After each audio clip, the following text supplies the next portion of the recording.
Hello everyone. आज हमारा topic रहेगा बेटा क्लास 10th का ही है, हिस्ट्री बुक का है बेटा। और टॉपिक का नेम है romantic imagination and national feeling. Topic से ही आप समझ गए होंगे कि फर्स्ट चैप्टर हमारा the rise of nationalism in Europe. तो इसको हम देखते हैं कि यहाँ पर मेनली हम बात करेंगे कि रोमांटिसिज्म क्या है, क्या इसने इंपॉर्टेंट रोल प्ले किया था इन द मोमेंट्स, और वहां पर एक फ्रीडम स्ट्रगल के लिए कैसे इंपॉर्टेंट रोल रहा था, यूनिफिकेशन में क्या इंपॉर्टेंट रोल रहा था, वो सारी चीजें हम यहाँ पर देखते हैं। तो देखिए यहाँ पे रोमांटिसिज्म जो है बेटा एक कल्चरल मूवमेंट है जो हमें 19th सेंचुरी में यूरोप में देखने को मिलता है, जिसमें क्या है कि यहाँ पर मेनली फोकस किया जाता है यहाँ पे इमोशंस पे, इंट्यूशंस जो हमारी अंदर की जो फीलिंग होती है उस पे, और एक मिस्टिकल फीलिंग जो होती है जिसको हम एक्सप्रेस भी नहीं कर पाते हैं by our own thought, by our own language और बाय द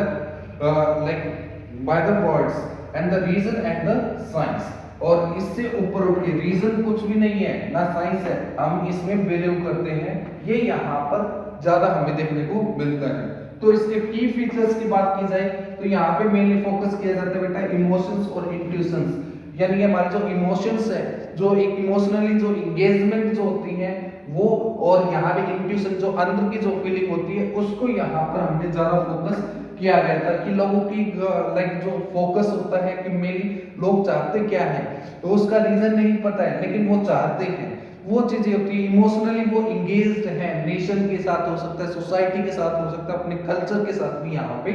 हो सकता है। सेकंड हम देखते हैं कल्चर नेशनलिज्म। यहाँ पर है ना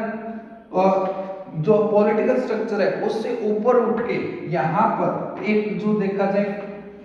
फीलिंग जो है कल्चर की वो आ सकती है, कल्चर लैंग्वेज जो है हमारा, और यहाँ पे ट्रेडिशन जो है और शेयर्ड हिस्ट्री जो है वो हम यहाँ पर देखते हैं बेटा। सेकेंडली यहाँ पर देखा जाए रोल ऑफ लैंग्वेज, लैंग्वेज का बहुत ज्यादा इंपॉर्टेंट रोल रहता है, क्योंकि यहाँ पर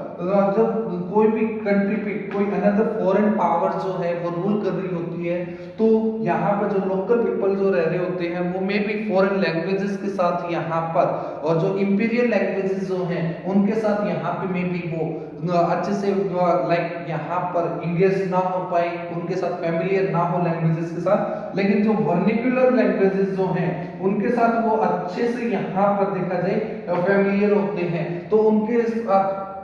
उनको कोई भी ऑल दैट थिंग्स यहाँ पे बतानी हो, नेशनलिज्म से रिगार्डिंग फीलिंग जो है वो रेज करनी हो उनके अंदर, तो वहां पर वर्निकुलर लैंग्वेज जो है वो बहुत ज्यादा इंपॉर्टेंट रोल जो है प्ले करती है। कल्चरल रेजिस्टेंस, आपने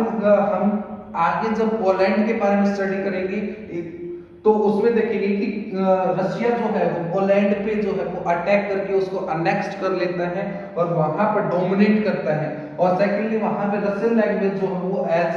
ऑफिशियल लैंग्वेज हो जाती है, और हर एक इंस्टीट्यूशंस में उसी लैंग्वेज को जो है प्रमोट किया जा रहा होता है, और जो उनका जो कल्चर जो था पोलिस का वो कंप्लीटली यहाँ पर देखा जाए सप्रेस्ड कर दिया जाता है। लेकिन यहाँ पर जो पोलिस पब्लिक जो होती है और जो पोलिस रिवॉल्यूशनरीज होते हैं उन्होंने यहाँ पर अपने कल्चर और लैंग्वेज को एज ए वेपन के तौर पे यूज किया against the dominance of the Russia, और वहां पर उन्होंने 1831 में एज ए वेपन के तौर पे यूज करते हुए अपनी फ्रीडम जो है वो भी गेट यहाँ पर करते हैं from the Russian dominance. And after onward हम देखते हैं कि यहाँ पे कुछ की थिंकर्स और पॉइंट्स जो होते हैं वो हमें देखने को मिलते हैं, जिसमें सबसे मेन जो है वो हमें जॉन गॉटफ्रेड हर्डल देखने को मिलते हैं, जो 1744 से 1803 के बीच में यहाँ पर देखने को मिलते हैं। जो जर्मन फिलोसोफर जो है वो यहाँ पर होता है, जो अब यहाँ पे आर्ग्यू करता है कि यदि हमें जर्मन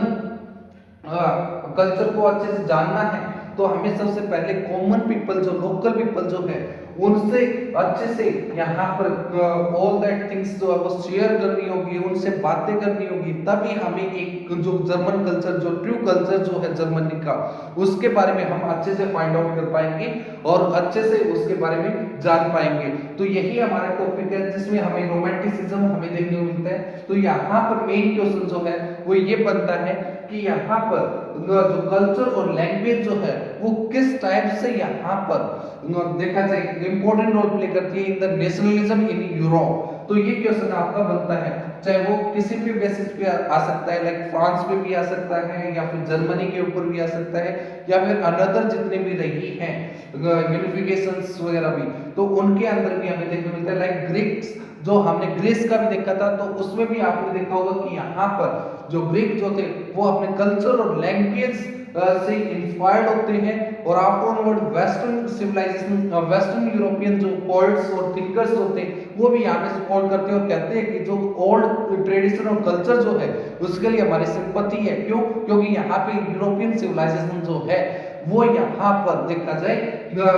ग्रीस से ही स्टार्ट हुई थी। सिमिलर काइंड ऑफ यहाँ पर भी रोमांटिसिज्म जो है वो इसी टाइप से हमें देखने को मिलता है बेटा। तो